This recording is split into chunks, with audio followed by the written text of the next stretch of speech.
Hey, you're here. It's time for another episode of Live Susan Says. We are on number 28, if you can believe that, why you struggle to close more sales. So this is actually part 2 to our live episode from last week because we couldn't continue on with the conversation.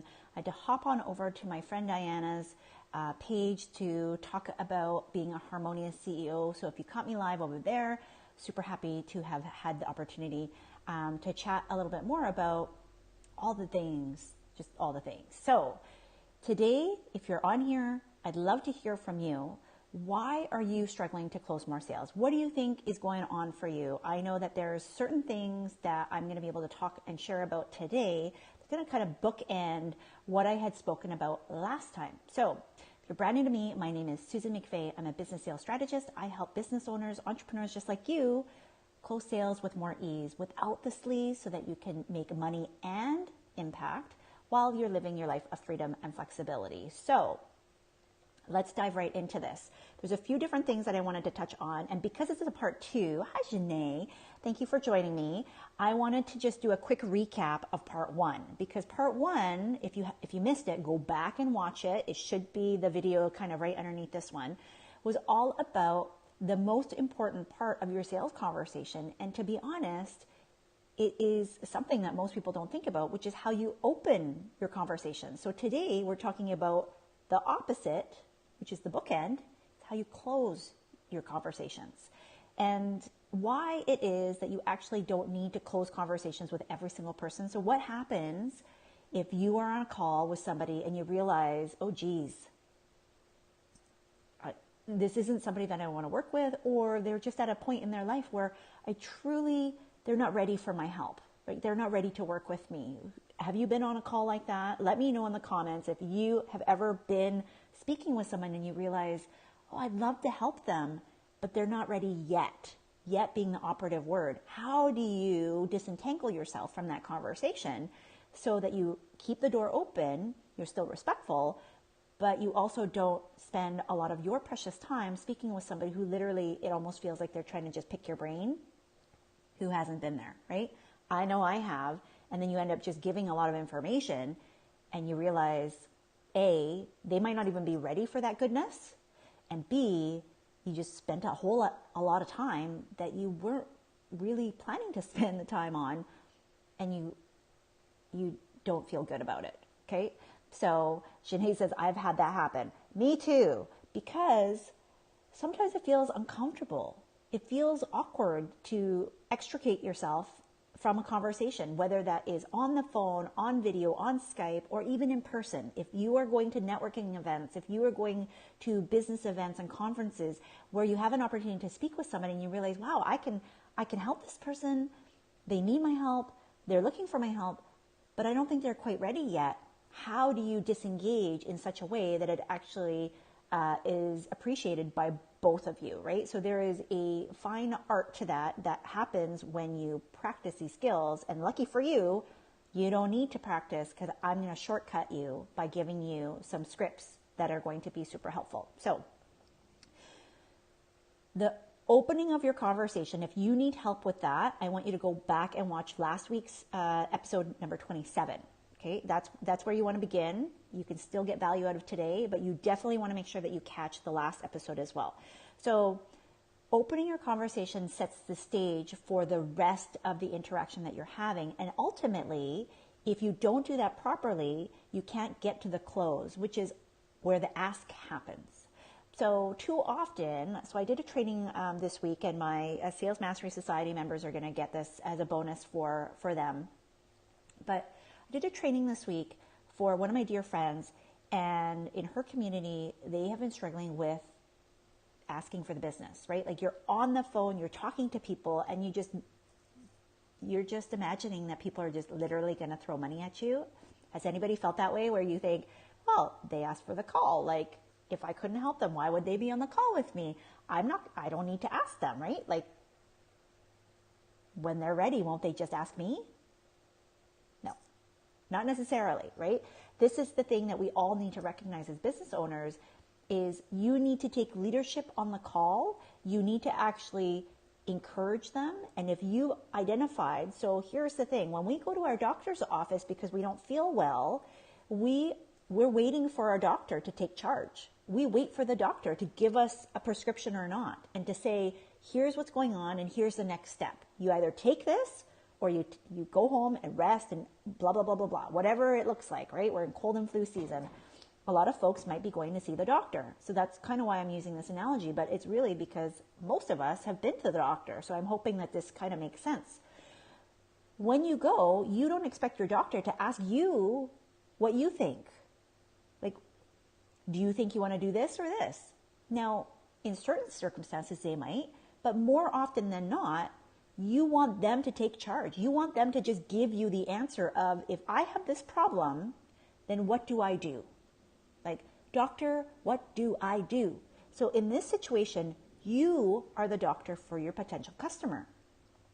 So if you already know what they need to do and you're just sitting there and you don't tell them, then what ends up happening? They don't do it. They leave feeling confused. So if you ever had a situation where you're just waiting and they're waiting and you're waiting and they're waiting again, and you don't really know how else to proceed, and at the end, no sale happens, it's because you're missing this critical piece.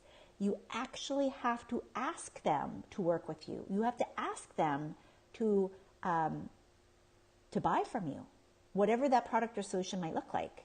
So if you're not asking, so I want you to do a reality check right now. Out of the conversations that you've had with potential customers, how many times have you actually asked them to work with you? How many times have you extended an invitation or asked them to enroll in one of your programs or your service and to actually take the next step? When and how often have you done that? Is it 100% of the time? Is it 90? Is it 80? Or is it less than that? Because if you are not asking enough times, you're not going to hear yes. The answer is always no if you don't ask. So then you fall into that follow-up trap, right? So let me know.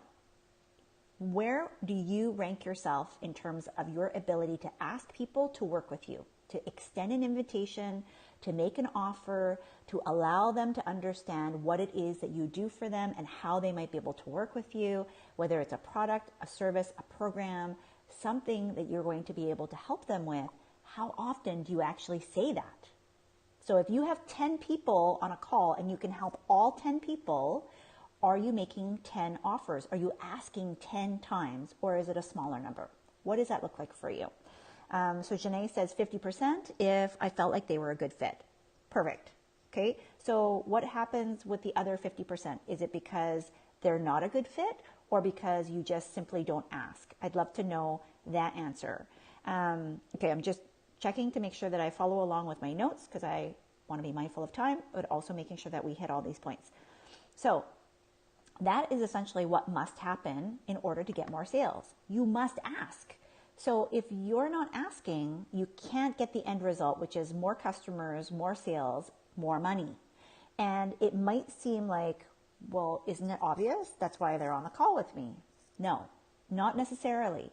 Depending on the frame of mind of your potential customer and where they are in the journey, they may be expecting different things from the actual conversation. And that's why the way that you open the conversation is so critical. That's why I call these the bookends. You have to open and close properly. So what happens if you have somebody where they're not a good fit? So this speaks to Janae's earlier comment, like if they're not a fit, then I'm not making the offer, right? I am only offering 50% of the time. Perfect. So what happens to those people that they're not a fit? Do you just keep talking? No. This is where, again, the doctor that comes, like when you go see the doctor's going to cut you short at some point and say, like, I don't need all of these symptoms. I already know what's going on for you. Here it is, and here's what's happening. And they send you on your merry way. That's what you need to do. If you already know based on all these symptoms that your potential customers have given you that, you know what, you're not ready for me quite yet. Here's what I need you to do instead. There's one option of how you can script that, right? Like based on what you've told me, Susan, I don't believe that there's something that I have available for you that would really help to serve you and to address the problem that you're looking to solve. Here's what I would recommend instead. So whether that's a resource, another person, maybe it's a book, a freebie that you have, something else that will get them ready to work with you, that's a great way to then end the call and transition them out. Okay, still leaves the door open, but it closes the door for now, right? So that you can get on with your day, they can get on with their day, and you're not spending a lot of extra time trying to convince somebody that really isn't ready for your services. So the other option is to make sure that people understand who you work with, why you work with them, and at what point they would be ready. So again, similar, but it's, hey Susan, based on what you've shared with me, here's what would need to happen in order for it to make sense for us to work together. You would need to be A, B, C. Okay? And based on what you've shared, you're missing A and B. So right now, it's not going to be a fit. It doesn't seem appropriate for us to work together. You don't even make the offer. So the question often comes up, so Susan, what do I do if somebody actually asks me my price, right? Because sometimes people will ask the price like right at the very beginning. Shouldn't I tell them? No, not necessarily. Now, price is an interest in your product, right? It doesn't always mean a bad thing. Oftentimes it can mean a good thing. It can mean that people are interested in buying, so it can be a buying signal. However, if you're not ready for people to buy from you, if you haven't discerned and ascertained that I actually want you to work with me, I actually want you to buy, then, and I don't know if I'm frozen. Then you don't want to give them that offer. My back was frozen for a bit. Does that make sense? So I had somebody get very angry with me when I did this.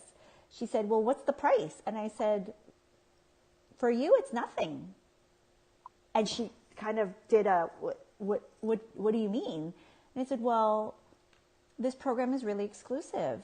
And so we don't invite everybody into it. And it sounds like right now you're not ready to take that leap and actually join us. So at this point, there is no cost for you, right? I'm not extending an invitation. So she really just wanted the price. And I said, well, I'm not sharing with you the price because you're not being invited into the program. As you can imagine, she was really angry, right? Because now I've realized my gut was right. She was not a fit. She was a looky-loo, and she was doing price shopping, whether that was for her own program to figure out how to value her own services.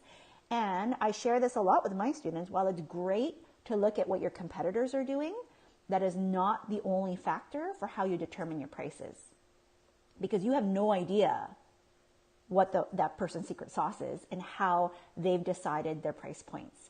Right? So shopping around and finding out what your competitors are offering and their price points is great in order to make sure that there's market demand, but it's not the way to price your own products. So if somebody's just asking for a price, you can just let them know that, hey, if this is appropriate for you, I'll let you know at the end if it's a fit. And at that point, then we can discuss what the investment might look like. Super simple, right? So that's how you can still answer without really answering until you're ready. Because if somebody asks you at the very beginning and you haven't determined if they're a good fit for your program, if they're going to get value out of it, if you're going to get value in working with them, then you're not going to extend an offer. You're not going to close them into a sale. So this live session that we're talking about today, this is not about always be closing, right? I'm very much in the mindset of always be serving. So I'm on a mission to change that from ABC to ABS. Yes, not that I don't work out that way, but I just love my play on words, right? So always be serving, and in that capacity, then even for this woman who's very aggressive in her mannerism, I felt good about saying the price is nothing. It's not going to cost you anything because I'm not giving you an offer. And as angry as she was, I stood in my power and authority as the expert and the leader in that conversation, and I allowed her to just exit. Stage left, bye-bye, right? And I was in integrity of myself, and although she was angry, she couldn't fault me for my process, my system, being in integrity with the words that I spoke, because it was truth. And although she didn't get what she wanted, which was just a price, that was the end of the conversation, right? And that's what I want you to think about is, how are you encouraging people to work with you? And if you identify that they shouldn't be working with you, are you blessing and releasing them and not spending an hour, 45 minutes, however long you have set aside for that conversation, for that person to take over the conversation? Because you need to step in and decide, am I going to extend the invitation? Am I going to allow this conversation to come to a close with an offer, with me saying how to work with me? And if that opportunity arises, do I take it? Do I hold it and be powerful in how I extend the words to say, I'd love to work with you. You know, based on all the things that we've just discussed, Susan, I would love to be able to help you with ABC, and here's what that's going to look like.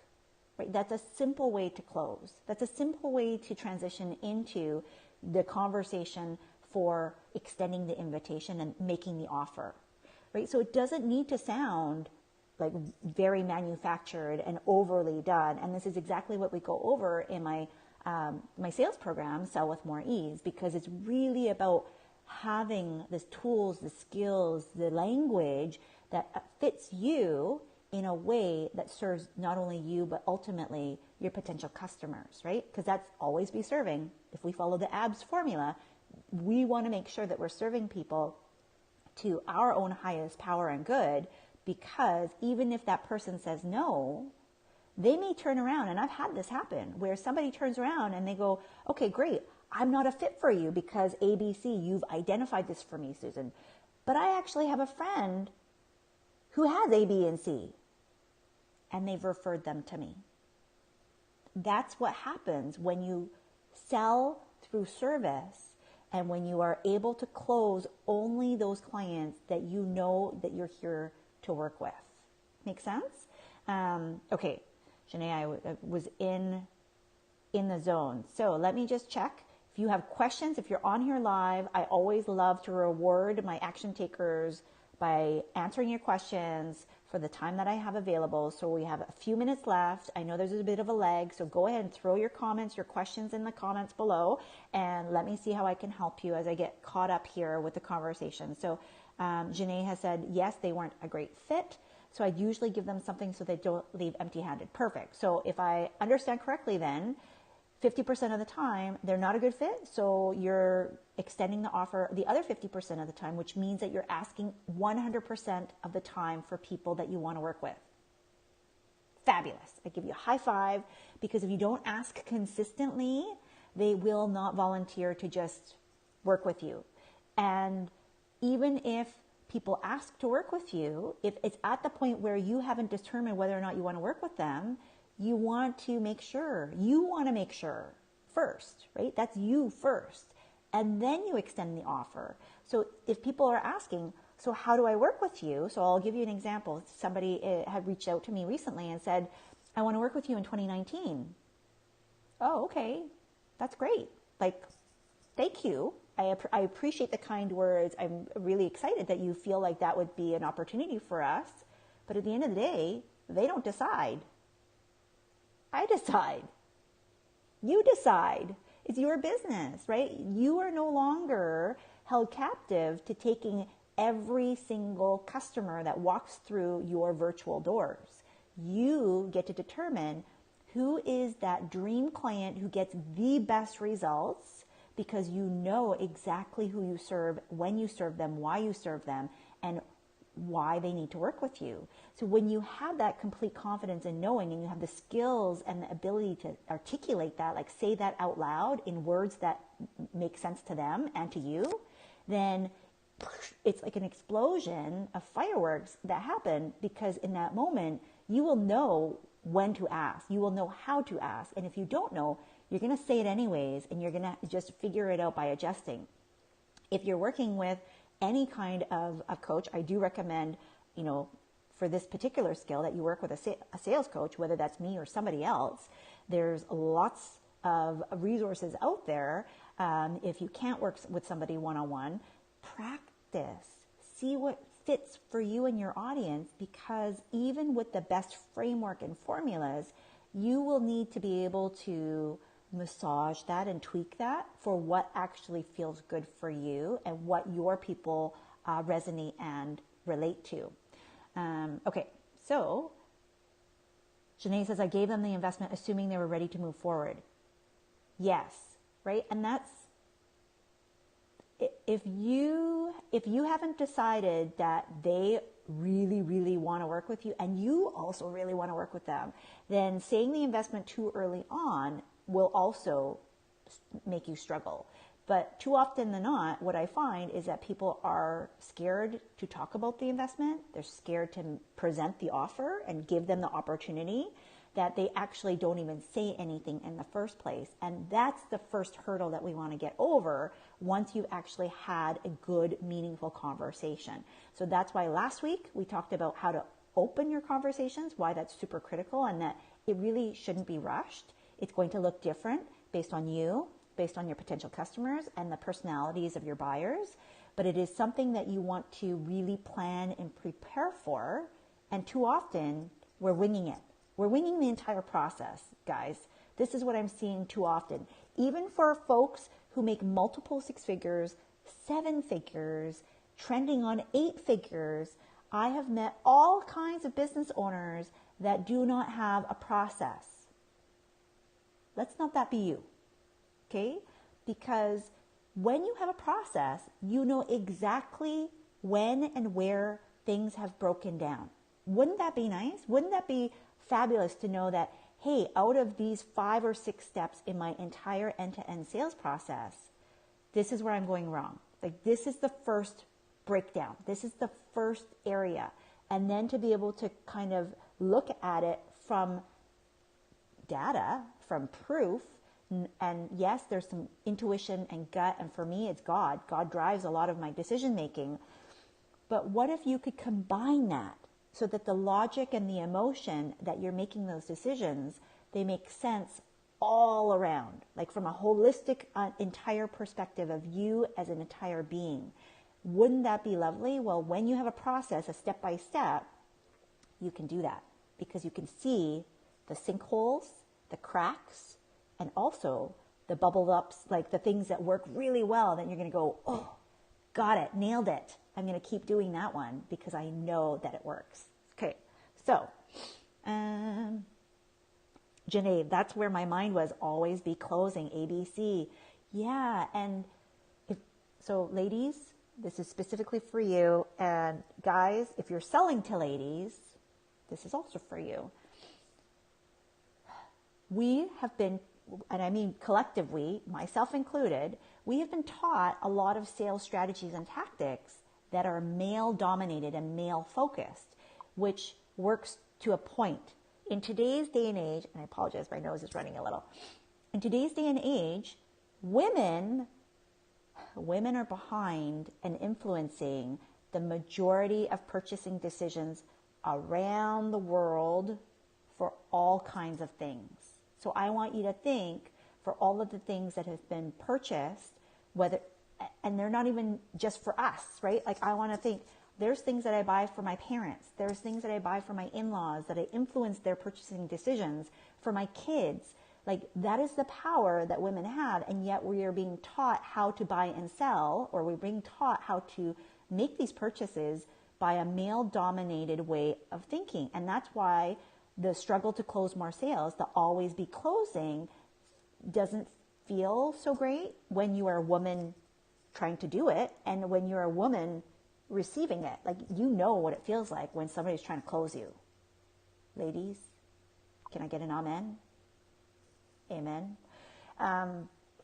So don't be that guy or that gal that's doing this. And it can be hard because a lot of our trusted gurus out there are teaching this over and over and over again. It is a bit outdated. It needs to be adjusted. And that's one of the reasons why I am becoming more and more vocal about this, because my bigger mission is to help create more female self-made millionaires. Okay? And in order to do that, I want you to be able to sell and buy and do all of the things that you need to do as a business owner in a way that feels really good for you and ultimately helps create better economies for all of us as business owners. Because when women, let's face it, when women buy more, we tell lots of people, and that means good business for all kinds of business people. Make sense? Hi, Jenna. Is it supposed to be live? It is. I'm not sure. What does it mean if you say it's not working? Am I getting stuck, or is it because my comments are doing weird things? Okay, I'm about to hop off, but I will wait because I know a few of you have jumped in later.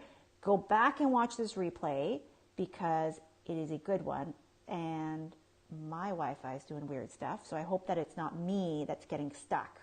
Alicia, thanks for joining me. So, let's see. I never thought about being selective. I thought I had to serve those who wanted my help. I know. It's hard when you're a servant leader, right? It's hard when you want to serve. It's hard when you want to give. But you get to decide. You are not held hostage to your business. You are not an employee of your own business. You are the leader. You are the CEO, which means you're in charge. And too often, we're acting as the employee in our own businesses. And I want to change that. And so today, when we're talking about making the ask, you get to decide who you ask. And I want you to have some freedom in that. But I also want to encourage you to make sure that you're pushing yourself to really be honest. Are you asking as many people as you possibly can? Right? Because if you don't ask, people won't just like sit there and throw dollar bills at you. Unless you're, doing something where they're supposed to be throwing dollar bills at you. We're not going to go there. But for the rest of us, that's an unusual happenstance, right? Like it's not going to happen very often. Even if you're selling from the stage, guess what? Everybody asks people to join their program, and you ask multiple times. So it's not enough to just assume that because you're there, because you showed up, because you're in a live stream. So as an example here, the call to action I'm giving everybody is if you want to join my program and find out more about how to get this step-by-step process, I'm not ready to open the doors, but if you want the information, you're going to come and join me and sign up for the VIP waitlist, right? So I can't assume that just because you got value out of this session that you're going to figure out ways to work with me. I need to ask, and I want you to do that too. So today's homework, because if you know me, I want you to take an action step so that you can move your business forward. I want you to go back and look at who have I not asked that I would love to work with, And if you're not ready to ask them specifically, at least engage in a conversation. Pick up the relationship where it's left off and start to figure out, how do I get to the point where I can ask them to work with me? How can I get them on a phone call so that I can find out whether or not they need my services, right? So that I can position myself properly, so that I can make sure that I can add some value, so that I can be of service to them. So I want you to find one person out of all the people that you know and that you could serve, one person today that you're going to commit to. And I'd love to know, if you don't want to put their full first name, at least put their initials. Commit to it here so that you can come back and let me know when you've done it so that I can give you a high five. My favorite are GIFs or GIFs. I think I use GIF, but somebody said GIF the other day and I was like, do you mean a GIF? So I'm going to use both. So I can congratulate you because that's what it's all about. You make more sales the more that you actually take actions that lead to more sales. And part of that means you need to consistently ask. You need to ask people to get on the phone. You need to ask people once they're on the phone to actually work with you. You need to be able to extend your offer and your invitation to people that you can serve and that you actually want to help serve. And so the more that you can get used to this pattern, the easier it's going to become. Now, if you're at a point where you go, Susan, I'm still working on my business. I'm not quite there yet. I don't even know who I could work with. Here's what I want you to do. I want you to start asking people for things that you want. I know if you're a lady on here, that's going to be just as hard, right? Because oftentimes as women, it's hard to articulate. And for some guys as well, you may find, well, I don't like asking people for stuff because I'm resourceful. I don't need help. That's not what this is all about. You need to be able to ask for what you want, right? So you don't defer things. If somebody says, what do you want for dinner? I'm guilty of this. And I say, I don't care. I do care. I just don't want to say. So ask for it. Say exactly what it is that you want. So if that is you, and you know if this is you, and that's something that you could do today, that is your challenge for today. And I want you to post in the comments and say done when you've done it. Okay? Awesome. Let me just take a look. Shanae says, yes, I feel like a man. I feel the masculine energy coming out of me. I used to do it to get men to buy me food. That's funny. You're hilarious. Okay. I think that's the issue, not having a sea of people to pick from. So you try to work with who you have. Listen, this is for everybody. I've had several clients ask me this one question, which is, and so I can talk about this a little bit more on next week's, is how do you say no when you have to say yes? You know what I mean, right? When you have bills blinking at you and you have somebody standing right here and you go, well, I could help them, but you know, you don't really love them. And you say yes. Well, guess what? A yes is a no somewhere else, and a no is a yes somewhere else. So when you say no to somebody, you allow yeses to come through the door. But when you say yes, when you actually mean no, guess what? That door is closed. So don't do it.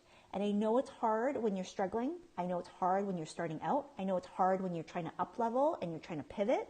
At all stages in our business game, that is probably the hardest thing to get really, really diligent about, and having the confidence to be able to say no when you mean no, because oftentimes we say yes when we mean no. And the better that you can get at doing this, and that's where the ask comes in, is you have to be able to say what you mean and do what you say. And so if you are not doing what you say, if you're not saying what you mean, then I want you to take an honest assessment and wonder, why? Who am I trying to please? Who am I trying to help that I don't want to help? And it's okay. It doesn't make you a bad person. It makes you you. And it means that you're going to find your people that you need to help that's only right for you. It's like a lock and a key. And the more that you can find the locks where your key goes in, and it you don't have to force it, it just goes. Wouldn't that be lovely? That's what's waiting for you on the other side of saying no. When you say no to the wrong opportunity, the yes will show up. As long as you keep taking action. And that's why today's homework is all about ask, ask, ask. Daily, can you ask one person? Daily. One. Imagine how much further you would get.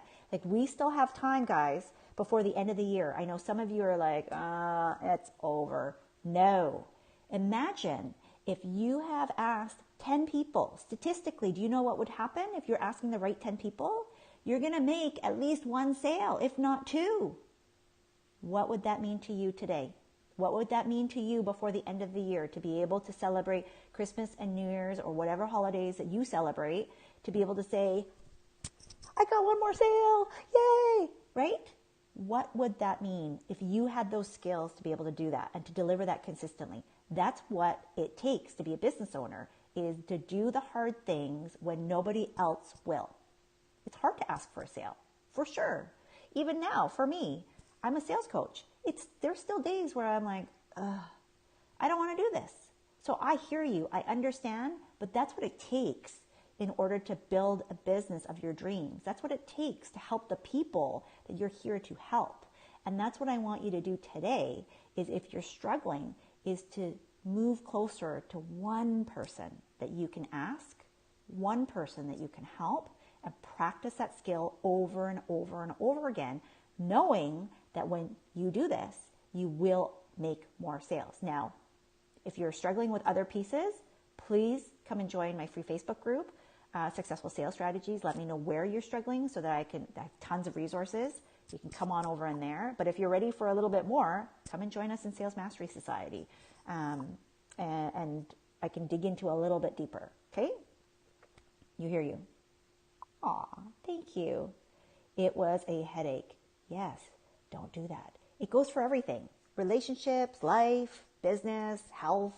Don't say yes when we actually mean no. Okay? Awesome.